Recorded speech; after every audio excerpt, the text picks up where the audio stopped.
Monsieur le Président, cher public, bonsoir. Alors, lorsque j'ai abordé auprès de certains amis et certaines connaissances le fait que j'interviendrai sur la thématique du Congo belge, avec la question Congo belge assumer ou s'excuser, systématiquement j'ai vu les visages de mes interlocuteurs se crisper. À ce moment, j'ai compris que le sujet était encore quelque peu brûlant. Quoi qu'il en soit, je suis présente et j'affirme que le Congo belge, il faut l'assumer. Assumer ne veut pas dire oublier. Assumer ne veut pas dire légitimer. Assumer ne veut certainement pas dire justifier. Assumer est le simple fait de s'enraciner dans le présent avec une pleine conscience du passé. Assumer, c'est donc dire qu'il y a eu des crimes, qu'il y a eu des pillages lors de cette colonisation. Assumer, c'est dire qu'il y a eu une colonisation et qu'il y a eu une décolonisation. Assumer, c'est dire qu'il y a eu des horreurs et que ces horreurs ont pris fin. Assumer, c'est dire enfin qu'un certain 30 juin 1960, les Congolais ont eu le choix et la possibilité d'exprimer leur refus de n'être qu'un peuple colonisé. Assumer, c'est donc se faire ami de l'intégralité de l'histoire et pas de certains fragments. Concrètement, qu'est-ce qu'assumer? Assumer une colonisation, c'est en parler, c'est en discuter, c'est en débattre, c'est la critiquer et par-dessus tout, c'est en soutirer des leçons. Assumer, c'est ce que la République démocratique du Congo, aujourd'hui, ancien Congo belge, fait tous les jours, en parlant de sa colonisation, en l'enseignant, en la chantant jusque dans son hymne national. Assumer, c'est ce que le Royaume de Belgique ne fait pas. Vous savez, je suis née et ai poursuivi toute ma scolarité en Belgique, donc des maternelles jusqu'à aujourd'hui en 2e année à l'université. Et depuis ma 3e primaire, on m'enseigne fièrement la résistance belge lors de la Première Guerre mondiale, les 3 jours où les troupes belges ont résisté et ont fait front aux troupes allemandes qui voulaient rejoindre Paris. Donc on me vante 3 jours. Mais jamais on ne m'a parlé des 80 années de la colonisation belge au Congo. On me vante 3 jours. On m'en cache 31 025. Alors, comment expliquer ce complexe sur la question coloniale? Cher Président, cher public, j'ai ma propre théorie. Là où on peut reconnaître au Congo une décolonisation manquée, on doit reconnaître à notre royaume une colonisation et une décolonisation manquée, double échec. En effet, entamé sur les crimes humains de Léopold II, terminé sur les chapeaux de roue dans les années 60, pour le royaume double échec. Alors notre royaume, plongé dans sa mélancolie, n'assume pas son double échec. Et dès que l'on dit Congo, les visages se crispent, la Belgique se cache, la Belgique se braque. On comprend bien que ce n'est pas la Belgique qui hante le Congo, c'est bien le Congo qui hante la Belgique. 57 années que notre royaume n'a plus de colonie, 57 années que la Belgique tente d'oublier, 57 années qu'elle n'enseigne pas l'histoire coloniale, qu'on n'en parle pas, qu'on ne l'aborde pas, 57 années que la Belgique essaye de s'oublier, devient étrangère à elle-même, 57 années que le royaume s'aliène, 57 années que le royaume s'auto-aliène. Alors, je vous interroge, chers adversaires, comment pouvez-vous parler d'excuses dans un tel contexte? Est-ce que le dialogue doit s'entamer entre le Congo et la Belgique ou entre la Belgique et elle-même? Croyez-moi, si la Belgique a des comptes à rendre, ce n'est pas avec le Congo, mais c'est avec elle-même et son histoire coloniale. Je vous remercie.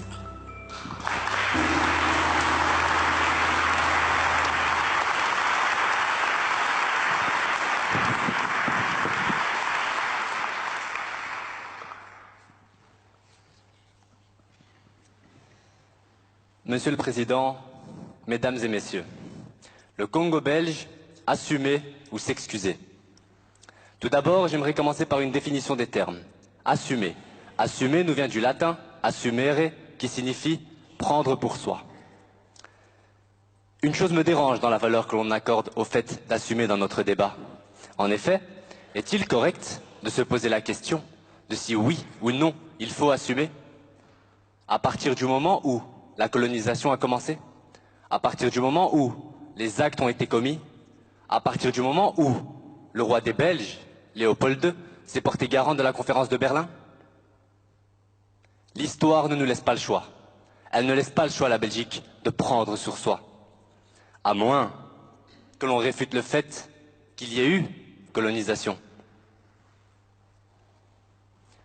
Ce raisonnement me pousse à dire que le fait d'assumer n'est pas quelque chose de glorieux ou qui impose l'admiration. C'est simplement la moindre des choses. Malgré cela, aujourd'hui encore, la Belgique n'a pas totalement assumé. On peut l'observer sous plusieurs formes. Tout d'abord, l'histoire officielle a encore du mal à parler de certains faits moins honorables, beaucoup plus tragiques. Au contraire, elle les dissimule. Deuxièmement, on a tellement de mal à parler de ce sujet dans des conditions sérieuses, où des intervenants politiques débattraient sur le sujet avec un réel but derrière. À la place, on préfère en parler dans le cadre d'un spectacle oratoire. Le simple fait que l'on parle de ce sujet ici et maintenant montre à quel point la Belgique n'a pas assumé son passé colonial. Pourtant, assumer les fautes de nos prédécesseurs est un devoir. Le passé colonial de la Belgique fera toujours partie de notre histoire. C'est incontestable. Mais détrompez-vous. Comme je vous l'ai dit, assumer n'est pas suffisant. Assumer doit impérativement s'accompagner d'une demande de pardon. En assumant, on reconnaît ses torts. Mais en aucun cas on démontre un sentiment de regret. C'est par le pardon qu'on démontre ce sentiment de regret. Ce premier n'a absolument aucune valeur sans ce dernier. On peut donc en conclure qu'assumer est l'étape juste avant le pardon. Sur la même lancée, est-il correct de se poser la question de si oui ou non il faut s'excuser? Quand j'étais petit, mes parents m'ont appris les bases de la politesse. On salue, on dit merci, on dit au revoir et s'il vous plaît.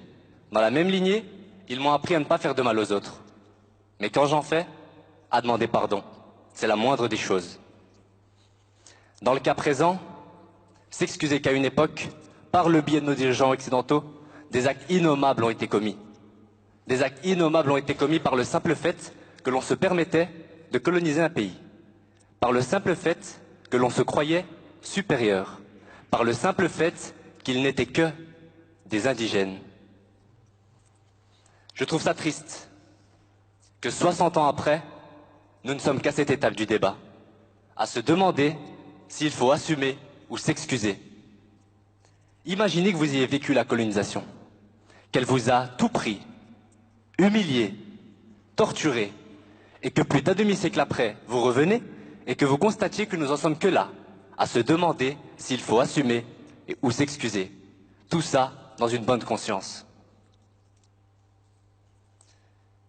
Le pardon n'est pas un signe de faiblesse, mais un des actes les plus honorables. Car s'il y a bien un exercice difficile, c'est bien de demander pardon. Certains me diront, tes excuses n'effaceront pas les conséquences de la colonisation. Tes excuses ne ramèneront pas les morts. Je suis bien conscient. Je suis bien conscient que tout ça ne nous rendra pas le Congo. Personnellement, moi, Amin Tahiri, je ne suis pas responsable de la colonisation. Je n'y étais pas. Mais nos ancêtres l'ont été. Nous sommes les héritiers de leurs erreurs passées. Je ne sais pas. Je ne sais pas si le Congo est prêt à entendre nos excuses aujourd'hui, ce qui serait tout à fait compréhensible, vu la gravité des actes commis. Mais je tiens à ce qu'il sache que moi, en tant que Belge, je suis prêt à lui présenter des excuses. Car c'est la moindre des choses.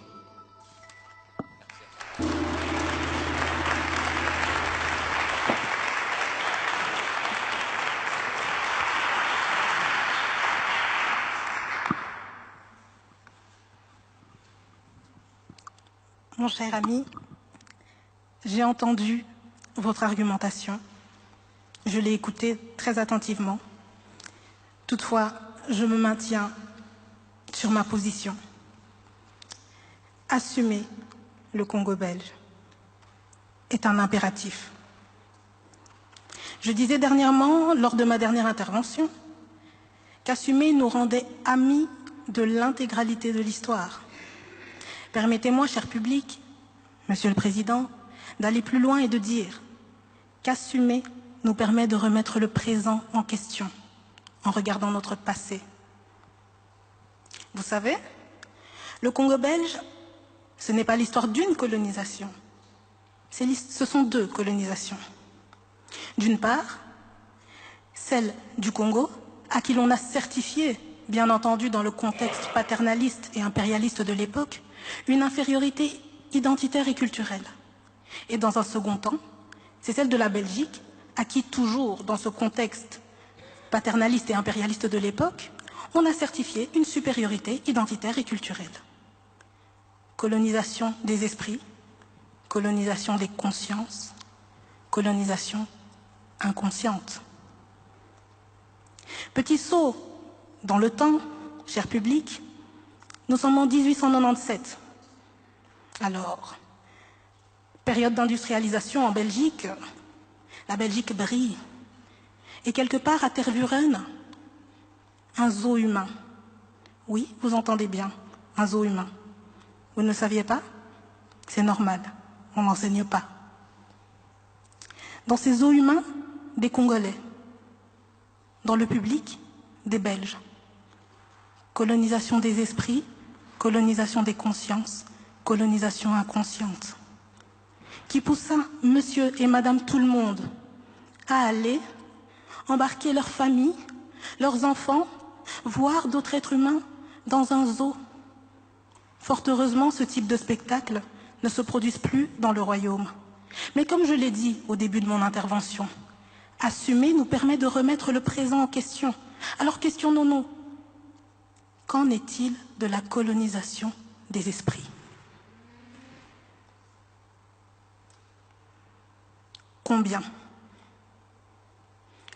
Combien pensent encore aujourd'hui farouchement au plus profond de leur cœur en une infériorité de l'Afrique et se disent que si l'Afrique souffre, c'est parce que l'Europe est partie? Combien pensent aujourd'hui encore l'Afrique incapable comme de réfléchir et dans notre cas, que le salut du Congo ne peut venir que de la Belgique? Combien?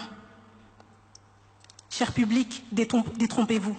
Nous n'en avons pas fini avec le colonialisme. Certes, le Congo est libre, mais qu'en est-il de nos esprits? Dans combien d'esprits persistent encore des brides d'idées paternalistes qui menèrent en 1884 à la conférence de Berlin? Combien de bombes à retardement parmi nous qui inconsciemment pourraient refaire commencer l'histoire? Assumer nous permet de remettre le présent en question. Alors je m'adresse à vous, chers adversaires. Dans un tel contexte de potentielle colonisation des esprits encore présente, trouvez-vous toujours des excuses légitimes? Les trouvez-vous légitimes?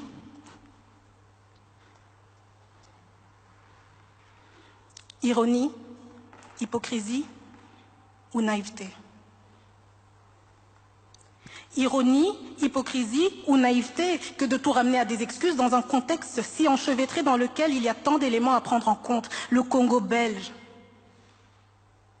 Des excuses pour tout résoudre? Des excuses pour tout résoudre? Non. Assumer pour tout résoudre. Le fait d'assumer s'assure que nous avons bien compris les leçons. Personne ne s'excuse, car personne n'a voulu l'histoire. Personne ne s'excuse, car personne n'a été acteur. Non, ne vous excusez pas. Personne n'est responsable. Toutefois, responsables nous sommes du silenciement de l'histoire. Responsables nous sommes du silenciement de l'histoire, du non-respect, de la mémoire. Et moi la première, cher public. Et pour ça, rien que ça, je m'excuse.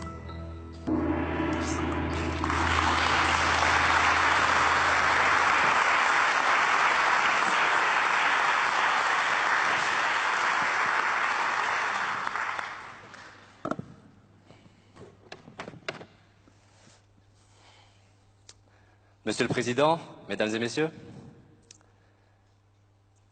combattants de l'indépendance, aujourd'hui victorieux, je vous salue au nom du gouvernement congolais. À vous tous, mes amis, qui avez lutté sans relâche à nos côtés. Nous avons connu les ironies, les insultes, les coups que nous devions subir matin, midi et soir, parce que nous étions des nègres. Nous avons connu que la loi n'était jamais la même, selon qu'il s'agissait d'un blanc ou d'un noir. Qui oubliera les fusillades ou les cachots furent brutalement jetés, ceux qui ne voulaient plus se soumettre au régime d'injustice, d'oppression et d'exploitation. Durant ma première intervention, je soulignais que je trouvais prétentieux que 60 ans après, on en a encore à se demander s'il faut assumer ou s'excuser. Le fait de se poser la question traduit selon moi le sentiment d'hégémonie encore trop présent en Occident à l'égard de l'Afrique. C'est tout ce dont mérite l'Afrique, c'est tout ce dont mérite le Congo après tant de souffrances, que l'on assume, que l'on s'excuse. Ces questions devraient être complètement désuètes à notre époque. Ce sentiment dont je vous parle, c'est ce sentiment de supériorité fortement présent durant l'époque coloniale. Aujourd'hui, on a l'impression qu'on a dépassé tout cela, que ce sentiment de supériorité n'est plus d'actualité. Et pourtant, on peut l'observer tous les jours, à travers le poids des pays africains au niveau politique, par exemple. On ne les prend presque même pas en considération. Quand j'ai commencé à préparer ce débat, et que l'on m'a imposé la position « s'excuser », la première question qui m'est venue en tête est « s'excuser, mais pourquoi ?» Je vous avoue que je ne connaissais pas grand-chose sur le passé colonial de la Belgique. Et d'ailleurs, c'est toujours le cas. Est-ce normal? Est-ce normal que l'on ne m'a jamais enseigné le passé colonial de la Belgique alors que j'ai fait toutes mes études ici? Patrice Lumumba a vu clair en disant « L'histoire dira un jour son mot. Mais ce ne sera pas l'histoire que l'on enseignera à Bruxelles, à Paris ou à Washington, mais celle que l'on enseignera dans les pays affranchis du colonialisme. » Je suis loin d'être le seul dans ce cas. Beaucoup ignorent ce qui s'est passé au Congo belge. Au Congo belge, on forçait les hommes à travailler en prenant leurs familles en otage. On coupait les mains des dissidents qui, courageusement, s'opposaient aux colons. Si on n'obtenait pas la quantité en caoutchouc demandée, on fusillait hommes, femmes et enfants. Pour en faire quoi? Des exemples. Le Congo belge, ce n'est pas des centaines, ce n'est pas des milliers, ce sont des millions de morts, des millions. Alors pour ça, je serais fier si mon gouvernement s'excusait au moins par des actes symboliques. Cela serait un bon point de départ à des collaborations saines avec la République démocratique du Congo. Au début de mon intervention, je vous ai récité le discours de Patrice Lumumba à l'indépendance du Congo en 1960. Ce discours a une grande valeur symbolique. Alors, pour lui rendre hommage, à lui et au Congo, car c'est la moindre des choses, j'ai aussi envie de faire un acte symbolique. Pour les mains coupées, je m'excuse. Pour les humiliations à répétition, je m'excuse. Pour le travail forcé, je m'excuse. Pour les mères tuées, je m'excuse. Pour les pères tués, je m'excuse. Pour les fils tués, je m'excuse. Pour les filles tuées, je m'excuse. Pour l'esclavage, je m'excuse. Pour chaque larme versée, je m'excuse.